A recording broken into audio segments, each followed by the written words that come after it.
أيها الإخوة الكرام، آيات الدعاء: وإذا سألك عبادي عني فإني قريب أجيب دعوة الداعي إذا دعان. وهذه الآيات وردت ضمن آيات الصيام. فما الحكمة من الدعاء؟ الحقيقة الأولى أن النبي عليه الصلاة والسلام يقول: الدعاء هو العبادة.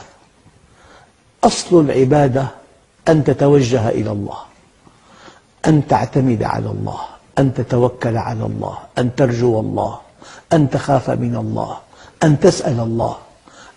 العبادة هي الدعاء، والدعاء هو العبادة، والدعاء مخ العبادة. هكذا ورد في بعض الأحاديث الشريفة.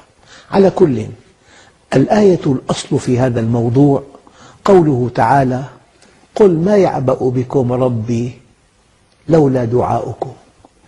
وكأن الله يقول: إن دعوتموني أعبأ بكم، وإلا فلا شأن لكم عندي. لماذا؟ أنت متى تدعو أيها الأخ الكريم؟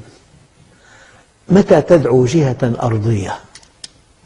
لا تدعو جهة أرضية إلا إذا كانت موجودة أمامك، أو إلا إذا آمنت بوجودها. فلا يعقل أن تدعو من لا تؤمن بوجوده، فلمجرد أن تدعو الله عز وجل فأنت قطعا مؤمن بوجوده. هذه واحدة. وأنت حينما تدعو الله عز وجل أنت قطعا مؤمن بأنه يسمعك، فالله سبحانه وتعالى سميع عليم. إن تكلمت يسمعك، وإن تحركت يراك، وإن أضمرت شيئا يعلمه. سميع بصير عليم.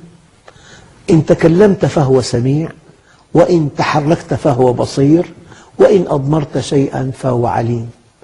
بل إن الله سبحانه وتعالى يعلم السر وأخفى، يعلم ما أسررت ويعلم ما خفي عنك. علم ما كان، وعلم ما يكون، وعلم ما سيكون،